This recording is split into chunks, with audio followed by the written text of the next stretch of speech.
जय हिंद, वंदे मातरम।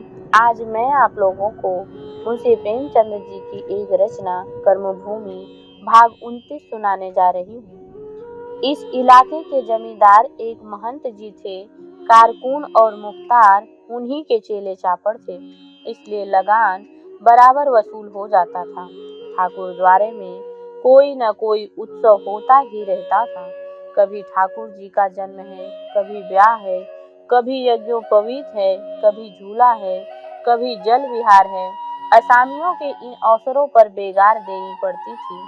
भेंट न्यौछावर, पूजा चढ़ावा आदि नामों से दस्तूरी चुकानी पड़ती थी। लेकिन धर्म के मामले में कौन मुंह खोलता? धर्म संकट सबसे बड़ा संकट है। फिर इलाके के काश्तकार सभी नीच जातियों के लोग थे। गांव पीछे 2-4 घर ब्राह्मण क्षत्रिय के थे। उनकी भी सहानुभूति असामियों की ओर न होकर महंत जी की ओर थी। किसी न किसी रूप में वे सभी महंत जी के सेवक थे। असामियों को प्रसन्न रखना पड़ता था। बेचारे एक तो गरीबी के बोझ से दबे हुए, दूसरे मूर्ख, न कायदा जाने न कानून। महंत जी जितना चाहे इजाफा करे, जब चाहे बेदखल करे, किसी को बोलने का साहस न होता था। अक्सर खेतों का लगान इतना बढ़ गया था कि सारी उपज लगान के बराबर भी न पहुंच पाती थी। किंतु लोग भाग्य को रोकर, भूखे नंगे रहकर, कुत्तों की मौत मरकर खेत जोतते थे। करे क्या? कितनों ही ने जाकर शहरों में नौकरी कर ली थी, कितने ही मजदूरी करने लगे थे। फिर भी असामियों की कमी न थी। कृषि प्रधान देश में खेती केवल जीविका का साधन नहीं है, सम्मान का वस्तु भी है। गृहस्थ कहलाना गर्व की बात है। किसान गृहस्थी में अपना सर्वस्व खोकर विदेश जाता है, वहां से धन कमा कर लाता है और फिर गृहस्थी करता है। मान प्रतिष्ठा के मोह औरों की भांति उसे घेरे रहता है। वह गृहस्थ रहकर जीना और गृहस्थी में ही मरना चाहता है। उसका बाल बाल कर्ज से बंधा हो, लेकिन द्वार पर 2-4 बैल बांधकर वह अपने को धन्य समझता है। उसे साल में 360 दिन आधे पेट खाकर रहना पड़े, पुआल में घुसकर रातें काटनी पड़े, बेबसी से जीना पड़े और बेबसी से मरना पड़े, कोई चिंता नहीं। वह गृहस्थ तो यह गर्व सब उसकी सारी दुर्गति की पुरौती कर देता है। लेकिन इस साल अनायास ही जीसो का भाव गिर गया, जितना 40 साल पहले था, जब भाव तेज था। किसान अपनी उपज बेचकर लगान दे देता था, लेकिन जब 2 और 3 की जिस एक में बिके तो किसान क्या करे? कहाँ से लगान दे, कहाँ से दस्तूरियां दे, कहाँ से कर्ज चुकाए? विकट समस्या आ खड़ी हुई और यह दशा कुछ इसी इलाके की न थी, सारे प्रांत, सारे देश में था। यहाँ तक कि सारे संसार में यही मंदी थी। 4 सेर का गुड़ कोई 10 सेर भी नहीं पूछता। 8 सेर का गेहूं 1.5 रुपए में भी महंगा है। 30 रुपए मन का कपास 10 रुपए में जाता है। 16 रुपए मन का सन 4 रुपयों में जाता है। किसान ने एक एक दाना बेच डाला, भूसे का एक तिनका भी न रखा। लेकिन यह सब करने पर भी चौथाई लगान से ज्यादा न अदा कर सके और ठाकुर द्वारे में वही उत्सव थे, वही जल विहार थे। नतीजा यह हुआ कि हल्के में हाहाकार मच गया। इधर कुछ दिनों के स्वामी आत्मानंद और अमरकांत के उद्योग से इलाकों में विद्या का कुछ प्रचार हो रहा था और कई गांव में लोगों ने दस्तूरी देना बंद कर दिया था। महंत जी के प्यादे और कारकुन पहले से ही जल बैठे थे। यो तो दाल न गलती थी, बकाया लगान ने उन्हें अपने दिल का गुबार निकालने का मौका दे दिया। एक दिन गंगा तट पर इस समस्या पर विचार करने के लिए एक पंचायत हुई। सारे इलाके से स्त्री पुरुष जमा हुए, मानो किसी पर्व का स्नान करने आए हों। स्वामी आत्मानंद सभापति चुने गए। पहले भोला चौधरी खड़े हुए। वह पहले किसी अफसर के कोचवान थे, अब नए साल से फिर खेती करने लगे थे। लंबी नाक, काला रंग, बड़ी बड़ी मूछें और बड़ी सी पगड़ी मुंह पगड़ी में छिप गया था। बोले, पंचो, हमारे ऊपर जो लगान बंधा हुआ है वह तेजी के समय का है। इस मंदी में वह लगान देना हमारे काबू से बाहर है। अब की अगर बैल बछिया बेचकर दे भी दें तो क्या आगे करेंगे? बस हमें इसी बात का तस्फिया करना है। मेरी गुजारिश तो है कि हम सब मिलकर महंत महाराज के पास चलें और उनसे अर्ज मारुज करें। अगर वह न सुने तो हाकिम जिला के पास चलना चाहिए। मैं औरों को नहीं कहता, मैं गंगा माता की कसम खा के कहता हूँ कि मेरे घर में छटाक भर भी अन्न नहीं है, और जब मेरा यह हाल है तो और सभी का भी यही हाल होगा। उधर महंत जी के यहाँ वही बहार है। अभी परसों 1000 साधुओं का आम की पंगत दी गई। बनारस और लखनऊ से कई डिब्बे आम आए। आज सुनते हैं फिर मलाई की पंगत है। हम भूखों मरते हैं, वहाँ मलाई उड़ती है, उस पर हमारा रक्त चूसा जा रहा है। बस यही मुझसे पंचों से कहना है। गूदड़ ने धसी हुई आंखें फेर कर कहा, महंत जी हमारे मालिक हैं, अन्नदाता है, महात्मा है। हमारा दुख सुनकर जरूर से जरूर उन्हें उनके ऊपर दया आएगी। इसलिए हमें भोला चौधरी की सलाह मंजूर करनी चाहिए। अमर भैया हमारी ओर से बातचीत करेंगे। हम और कुछ नहीं चाहते, बस हमें और हमारे बाल बच्चों को आधा आधा से रोजाना के हिसाब से दिया जाए। उपज जो कुछ हो वह सब महंत जी ले जाएं। हम घी दूध नहीं मांगते, दूध मलाई नहीं मांगते, खाली आधा सेर मोटा अनाज मांगते हैं। इतना भी नहीं मिलेगा तो हम खेती नहीं करेंगे। मजूरी और बीज किसके घर से लाएंगे? हम खेती छोड़ देंगे, इसके सिवा दूसरा उपाय नहीं है। सलोनी ने हाथ चमकार कर कहा, खेत क्यों छोड़े? बाप दादों की निशानी है, उसे नहीं छोड़ सकते। खेत पर प्राण दे दूंगी। एक था तब तो 2 हुए, तब 4 हुए, अब क्या धरती सोना उगलेगी? अलगू कोरी बिज्जू सी आंखें निकाल कर बोला, भैया मैं तो बेलाग कहता हूँ, महंत के पास चलने से कुछ नहीं होगा। राजा ठाकुर हैं, कहीं क्रोध आ गया तो पिटवाने लगेंगे। हाकिम के पास चलना चाहिए, गोरों में फिर भी दया है। आत्मानंद ने सभी का विरोध किया। मैं कहता हूँ किसी के पास जाने से कुछ नहीं होगा। तुम्हारी थाली की रोटी तुमसे कहे कि मुझे न खाओ तो तुम मानोगे? चारों तरफ से आवाजें आई, कभी नहीं मान सकते। तो तुम जिनकी थाली की रोटियां हो वह कैसे मान सकते हैं? बहुत सी आवाजों ने समर्थन किया, कभी नहीं मान सकते। महंत जी को उत्सव मनाने को रुपए चाहिए, हाकिमों को बड़ी बड़ी तलब चाहिए। उनकी तलब में कमी नहीं हो सकती, वे अपनी शान नहीं छोड़ सकते। तुम मरो या जियो उनकी बला से, वह तुम्हें क्यों छोड़ने लगे? बहुत सी आवाज ने हामी भरी, कभी नहीं छोड़ सकते। अमरकांत स्वामी जी के पीछे बैठा हुआ था। स्वामी जी का यह रुख देखकर घबराया, लेकिन सभापति को कैसे रोके? यह जान पड़ता था यह गर्म मिजाज का आदमी है, लेकिन इतनी जल्दी इतना गर्म हो जाएगा, इसकी उसे आशा न थी। आखिर यह महाशय चाहते क्या हैं? आत्मानंद गरज कर बोले, तो अब तुम्हारे लिए कौन सा मार्ग है? अगर मुझसे पूछते हो तो तुम लोग आज प्रण करो कि मैं उसे मानूंगा। मैं तो बता सकता हूँ, नहीं तुम्हारी इच्छा। बहुत सी आवाजें आई, जरूर बतलाइए स्वामी जी। जनता चारों ओर से खींचकर और समीप आ गई। स्वामी जी जिनके हृदय को स्पर्श कर रहे हैं, यह उनके चेहरे से झलक रहा था। जन रुचि सदैव उग्र की ओर होती है।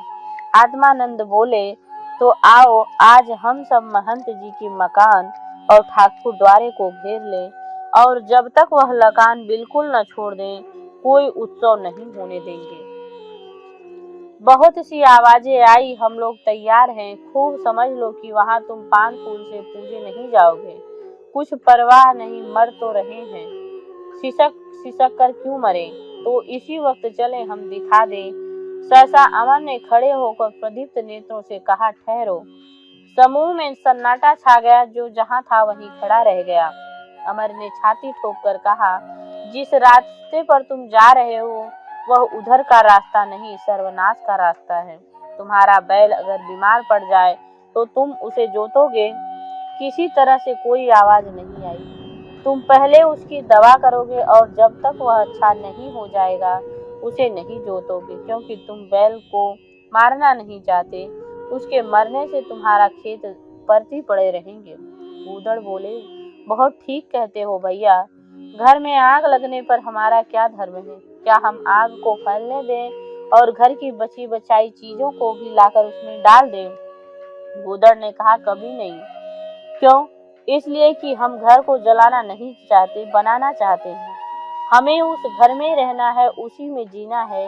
यह विपत्ति कुछ हमारे ही ऊपर नहीं, सारे देश के लिए यही हाहाकार मचा हुआ है। हमारे नेता इस प्रश्न को हल करने की चेष्टा कर रहे हैं, उन्हीं के साथ हमें भी चलना चाहिए।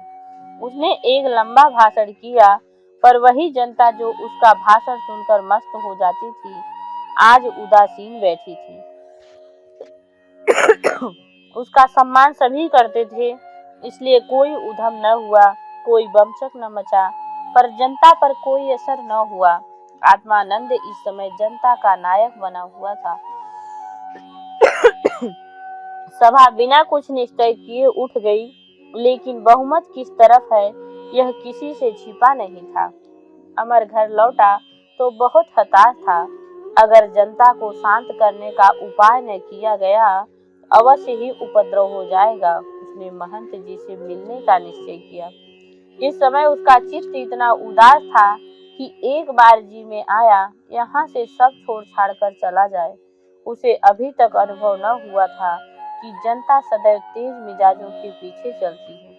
अगर न्याय और धर्म, हानि लाभ, अहिंसा और त्याग सब कुछ समझा कर भी आत्मानंद के फूंके हुए जादू को उतार न सका, आत्मानंद इस वक्त यहाँ मिल जाते तो दोनों मित्रों में जरूर लड़ाई हो जाती। लेकिन वह आज गायब थे।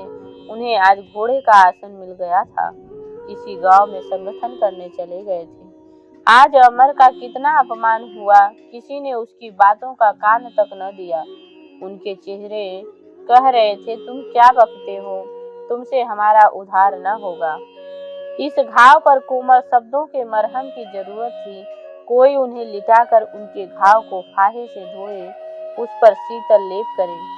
मुन्नी रस्सी और कलसा लेकर लिए हुए निकली और बोली, उसकी ओर ताके कुएं की ओर चली गई। उसने पुकारा, सुनती जाओ मुन्नी, पर मुन्नी ने सुनकर भी न सुना। जरा देर बाद वह कलसा लिए हुए लौटी और फिर उसके सामने से सिर झुकाए चली गई। अमर ने फिर पुकारा, मुन्नी सुनो, एक बात कहनी है। पर अब की बार भी मुन्नी न रुकी। उसके मन में अब संदेह न था। एक क्षण में मुन्नी फिर निकली और सलोनी के घर जा पहुंची। वह मदरसे के पीछे एक छोटी सी मुड़ैल डालकर रहती थी। चटाई पर लेटी एक भजन गा रही थी। मुन्नी ने जाकर पूछा, आज कुछ पकाया नहीं काकी, यूं ही सो रही हो? सलोनी ने उठकर कहा, खा चुकी बेटा, दोपहर की रोटियां रखी हुई थी। मुन्नी ने चौकी की ओर देखा। चौका साफ लिपा पिता पड़ा था। बोली, काकी तुम बहाना कर रही हो क्या? घर में कुछ नहीं है? अभी तो आते देर नहीं हुई, इतनी जल्दी खा कहाँ से लिया? तू तो पतियाती नहीं है बहू, भूख लगी थी, आते ही आते खा लिया। बर्तन धो धा कर रख दिए, भला तुमसे क्यों छिपाती? कुछ न होता तो मांग लाती। अच्छा मेरी कसम खाओ, काकी ने हंसकर कहा। हाँ अपनी कसम खाती हूँ, खा चुकी। मुन्नी दुखित होकर बोली, तुम मुझे गैर समझती हो काकी, जैसे मुझे तुम्हारे मरने जीने से कुछ मतलब ही नहीं। अभी तो तुमने तिलहन बेचा था, रुपए क्या किए? सलोनी सिर पर हाथ रखकर बोली, अरे भगवान, तिलहन था ही कितना, कुल 1 रुपये तो मिला। वह कल प्यादा ले गया, घर में आग लगा देता था, क्या करती, निकाल कर फेंक दिया। उस पर अमर भैया कहते हैं, महंत जी से फरियाद करो, कोई नहीं सुनेगा बेटा, मैं कह देती हूँ। मुन्नी बोली, अच्छा तो चलो मेरे घर खा लो। सलोनी ने सजल नेत्र होकर कहा, तू आज खिला देगी बेटी, अभी तो पूरा चौमासा पड़ा हुआ है। आजकल तो कहीं घास भी नहीं मिलती, भगवान न जाने कैसे पार लगाएंगे। घर में अन्न का एक दाना भी नहीं है। डांडी अच्छी होती तो बाकी देके 4 महीने निवाह हो जाता।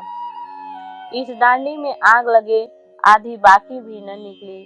अमर भैया को तो समझाती नहीं, स्वामी जी को बढ़ने नहीं देती। मुन्नी ने मुंह फेर कर कहा, मुझे तो आजकल रूठे हुए हैं, बोलते ही नहीं, काम धंधे से फुर्सत ही नहीं मिलती, घर के आदमी से बातचीत करने को भी फुर्सत नहीं। जब फटे हाल आए थे तब फुर्सत थी, यहाँ जब दुनिया जानने लगी, नाम हुआ, बड़े आदमी बन गए, तो अब फुर्सत ही नहीं। सलोनी ने विस्मय भरी आंखों से मुन्नी को देखा। क्या कहती हो बहू, वह तुझसे रूठे हुए हैं? मुझे तो विश्वास ही नहीं आता, तुझे धोखा हुआ है। बेचारा रात दिन तो दौड़ता है, न फुर्सत न मिली होगी। मैंने तुझे जो आशीष दिया है वह पूरा होके रहेगा, देख लेना। मुन्नी अपनी अनुदारता पर सकुचाती हुई बोली, मुझे किसी की परवाह नहीं है काकी, जिसे 100 बार गरज पड़े, बोले नहीं बोले, उससे कुछ नहीं। वह समझते होंगे मैं उनके गले पड़ी जा रही हूँ। मैं तुम्हारे चरण छूकर कहती हूँ काकी, जो यह बात कभी मेरे मन में आई हो, मैं तो उनके पैरों की धूल के बराबर भी नहीं हूँ। हाँ, इतना चाहती हूँ कि वह मुझसे मन से बोले, जो कुछ थोड़ी बहुत सेवा करूं उसे मन से ले। मेरे मन में बस इतनी ही साध है कि मैं जल चढ़ाती जाऊं और वह चढ़वाते जाए, और कुछ नहीं चाहती। सहसा अमर ने पुकारा, सलोनी ने बुलाया, आओ भैया, अभी बहू आ गई है, उसी से बतिया रही हूँ। अमर ने मुन्नी की ओर देखकर तीखे स्वर में कहा, मैंने तुम्हें 2 बार पुकारा, मुन्नी तुम बोली क्यों नहीं? मुन्नी ने मुंह फेर कर कहा, तुम्हें किसी से बोलने की फुर्सत नहीं है तो कोई क्यों तुमसे बोले? तुम्हें बड़े बड़े काम करने पड़ते हैं तो औरों को भी तो काम, अपने छोटे छोटे काम करने ही पड़ते हैं। अमर पत्नी व्रत की धुन में मुन्नी से खींचा रहने लगा था। पहले वह चट्टान पर था, सुखदा उसे नीचे से खींच रही थी। अब सुखदा टीले के शिखर पर पहुंच गई और उसके पास पहुंचने के लिए उसे आत्मबल और मनोयोग की जरूरत है। उसका जीवन आदर्श होना चाहिए, किंतु प्रयास करने पर भी वह सरलता और श्रद्धा की इस मूर्ति को दिल से न निकाल सकता था। उसे ज्ञात हो रहा था कि आत्मोन्नत के प्रयास में उसका जीवन शुष्क निरीह, और उसने मन में सोचा, मैंने तो समझा था हम दोनों एक दूसरे के इतने समीप आ गए हैं कि अब बीच में किसी भ्रम की गुंजाइश नहीं रही। मैं चाहे यहाँ रहूं, चाहे काले कोसों चला जाऊं, लेकिन तुमने मेरे हृदय में जो दीपक जला दिया है उसकी जोत जरा भी मंद न पड़ेगी। उसने मीठे तिरस्कार से कहा, मैं यह मानता हूँ मुन्नी कि इधर काम अधिक रहने से तुमसे कुछ अलग रहा, लेकिन मुझे आशा थी कि अगर चिंताओं से झुझलाकर मैं तुम्हें 2-4 कड़वे शब्द भी सुना दूं तो तुम मुझे क्षमा करोगी। अब मालूम हुआ कि वह मेरी भूल थी। मुन्नी ने उसे कातर नेत्रों से देखकर कहा, हाँ लाला, वह तुम्हारी भूल थी। दरिद्र को सिंहासन पर भी बैठा दो, तब भी उसे अपने राजा होने का विश्वास न आएगा। वह उसे सपना ही समझेगा। मेरे लिए भी यही सपना जीवन का आधार है। मैं कभी जागना नहीं चाहती, नित्य यही सपना देखती रहना चाहती हूँ कि तुम मुझे थपकियाँ देते जाओ। बस मैं इतना ही चाहती हूँ। क्या इतना भी नहीं कर सकते? क्या हुआ, आज स्वामी जी से तुम्हारा झगड़ा हो गया क्या?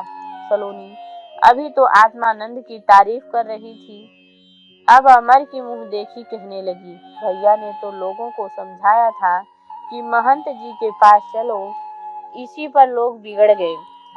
पूछो और तुम कर ही क्या सकते हो? महंत जी पिटवाने लगे तो भागने की राह न मिलेगी। मुन्नी ने इसका समर्थन किया। महंत जी धर्मात्मा आदमी हैं, भला लोग भगवान के मंदिर को घेरते तो कितना अपजस होता। संसार भगवान का भजन करता है, हम चले उनकी पूजा रोकने। न जाने स्वामी जी को यह सूझी क्या, और लोग उनकी बात मान गए। कैसा अंधेर है। अमर ने चित्त में शांति का अनुभव किया। स्वामी जी से तो ज्यादा समझदार ये अनपढ़ स्त्रियां हैं, और आप शास्त्रों के ज्ञाता हैं। ऐसे ही मूर्ख आपको भक्त मिल गए। उसने प्रसन्न होकर कहा, इस नक्कार खानों में तूती की आवाज कौन सुनता।